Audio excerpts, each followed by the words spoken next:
The next presentation is from Titan Minerals with the ticker code TTM. To tell us more about their copper and gold exploration projects in Ecuador, I will now hand you over to the Executive Director, Matthew Carr. Hello, Matthew. How are you? Hey, Jane. How are you? Great. Let me bring up your presentation. No worries. Thanks for having me. Excellent. Thank you. The projects that we're going to speak about today, we've got 4 projects that are based in Ecuador. If I take a step back, we identified Ecuador as a place of interest off the back of some exploration success that SolGold had back in 2017, 2018. We identified these assets at PDAC in 2018 and targeted the group that owned them and completed a takeover in early 2020. The assets that we've got are sitting in southern Ecuador. They're about 50 kilometres from the north of the Peruvian border.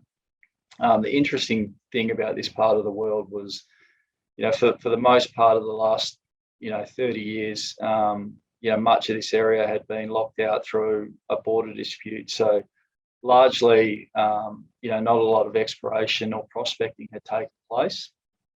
Obviously, since then, between the two countries, things have been sorted out. In the last sort of 5 to 10 years, mining in Ecuador has certainly become something that is supported by the government. We've managed to secure 4 projects, of which I'll really focus on 2 today. So if you look in that small yellow box there, you can see the 4 projects. We've got the Dynasty Gold Project, Linderos, Copper Duke, and Jerusalem. The focus for the first half of this year, particularly, will be Dynasty and Linderos. Yep, just here's perfect. So from a corporate point of view, market cap of about 140 mil. We've got currently, as of December 31, we've got 17.75 mil US in cash receivables and investments that we can monetize. So we're well capitalized to really drive the exploration through 2022 and really unearth what will be a potential new discovery and certainly advancing Dynasty to a multi-million ounce type of deposit. Look, this gives some validation to why Ecuador is so popular at the moment. You've certainly had a strong move by some of the majors globally. So certainly SolGold caught the attention of the market. Newcrest and BHP both positioned themselves on their register. We've seen the emergence of FMG and Hancock in country. Newcrest have got a strong presence, and you've seen First Quantum and others try and position in this part of the world. The interesting thing about Ecuador is it's all the concessions that have been granted are it at the moment. So from a real estate point of view, awfully difficult for anyone else to get in and pick up new ground. They're certainly looking at everyone who has ground and what you're sitting on. So from our perspective, we think we're these type of assets you don't see in Australian junior. So it's rare that a junior has assets that has the scale and potential that we've got. And with that, it's starting to capture the attention of some of the bigger players in the market. Look, there's been a few phases in development with this company. Phase 1 was completing the transaction, which happened in March 2020. Phase 2 was, once we got in there and got hold of the projects, it was start to properly understand what we've got, where they're at, and what needs to be done. We largely completed that by August 2021. Off the back of that, we've been able to wrap around the project some excellent people within the industry. So Mike Skeed was with GT Gold, which got taken out by Newmont last year. He was going to retire and went down and visited the site, both Dynasty, Linderos and Copper Duke. He came away from not wanting to retire, but moving him and his wife down into the country because he felt that there was a new discovery, a huge new discovery, one of the best he's seen, in his career at Linderos, and he thought Dynasty could be something substantial. So he's the VP of exploration. A similar story with Pablo Morali. Pablo was with Cerro Casale in Chile, which is a 20 million ounce copper gold deposit, and he again went up, did his DD, literally walked the ground for over 4 weeks, spent some time in country, and he has moved him and his family up because of the opportunity that he sees with this particular group of assets. So here you can see, the 4 projects we got. Today I will really narrow the focus on 2 in particular, because they're going to be the focus over the next 6 to 12 months, and it's where we see a huge amount of value coming for our shareholders. This is just a quick snapshot of what's taken place. So as I said, the first 2 phases have been complete. That included the sale of one of the non-core assets for $15 million US. And obviously we've had some key hires with Peter Cook, Westgold chairman, who's come on, Mike Skeed, who I mentioned before, and Barry Bourne. All of these guys are the type of industry people that don't just join junior boards just for a bit of remuneration and the fun of it. They think we're on the cusp of significant global discovery. They all wanted to be involved because of the projects and the scale. So I think it's for them to put their names to the projects is a huge validation. This is a snapshot of the phase 2. We've completed that, as I said, August 2021. So we're now moving into the geology phase. And all right, so this is Dynasty. This gives a bit of a snapshot of what we're talking about. So it's a pretty basic image, but what you've got is a 9-kilometre corridor that's running from the west through to the east. You have on one side you've got Cerro Verde, and on the other side you've got Papial. So historically there was a 43101 resource done on this thing. The group had come in. There's 2 main roads that run from either side. So they came in and drilled the pinkish coloured magenta areas were the outcropping veins. So they drilled about 2 kilometres in either side and down to about 150 metres. So the current 2.1 million ounces or 14.4 million tonnes at 4.5 grams sits in the top 150 metres. So the ability to really drive the scale and show the limits of this thing is still, there's a significant upside. Drilling done to date, now there was 25,000 metres done by the former group. We've now done another 20,000 metres. So this, we're coming close to 50,000 metres of drilling that's being done in these areas. So it's given us a high degree of confidence that what we've seen is shaping up to be bigger and better than what was previously understood about this resource. And we're still yet to even test the limits of it. So the first pass of drilling really just went back in and retested on different orientations some of the previous drilling that had taken place by the former company that had the assets. What we've seen is the mineralisation, rather than run to 150, is showing extent down to 450 metres. And there's been a small step out in some of the areas, and the mineralisation is carrying through the structure. So that structure is running all the way through. We think there's going to be, probably going to be multiple discoveries here. We're seeing high-grade vein clusters, and we're seeing halos of gold that are sitting in between and around some of these veins of some broad intersections. So, from where we're going to see the size and scale, we're going to see it at depth, we're going to see it along strike, we're going to see and we're going to see new discovery within this group of concessions. So the 9 kilometres, to give you an example, is 1.5 times the size of the Kalgoorlie super pit, for those that are familiar with the super pit. We think realistically this particular group of concessions will go to from being 14.4 million tonne, we think it's probably 50 or 60 million tonne.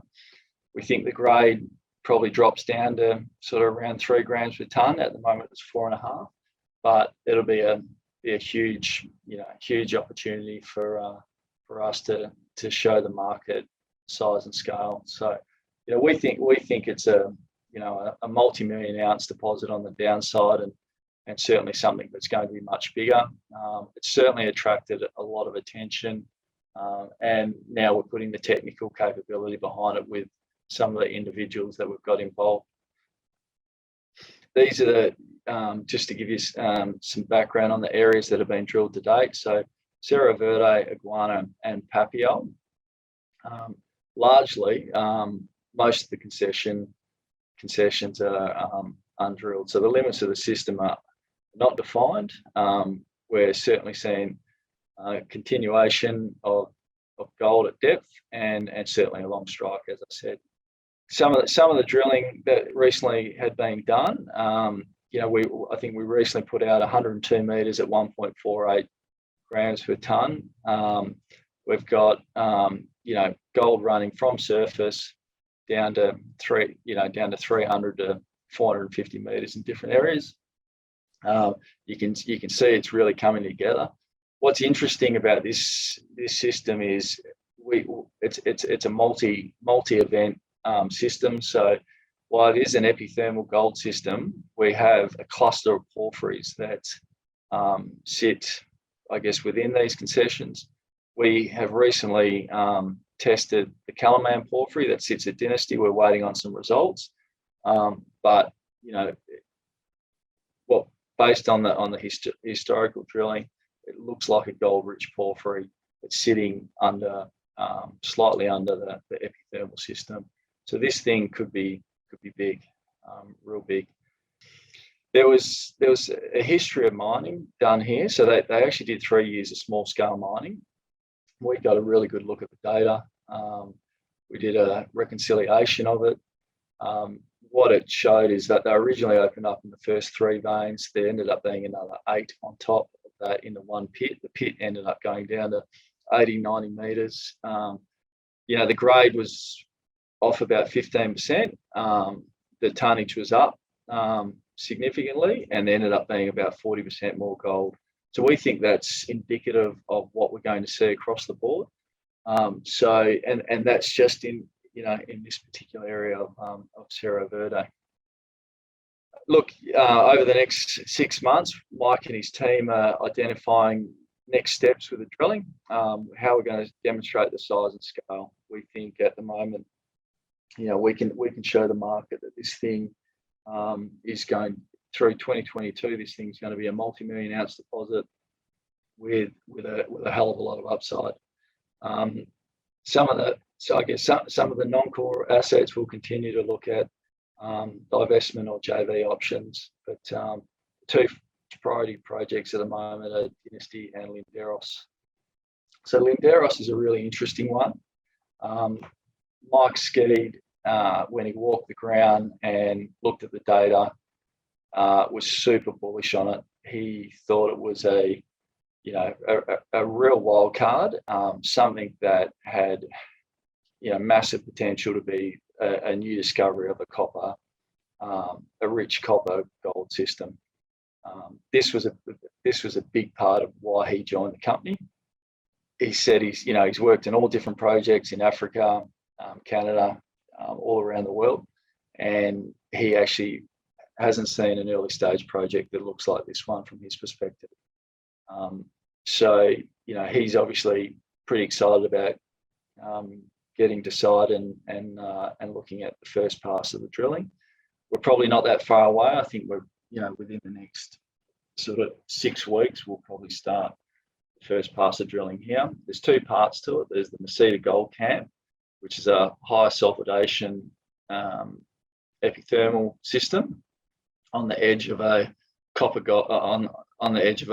copper ridge, which is a outcropping porphyry.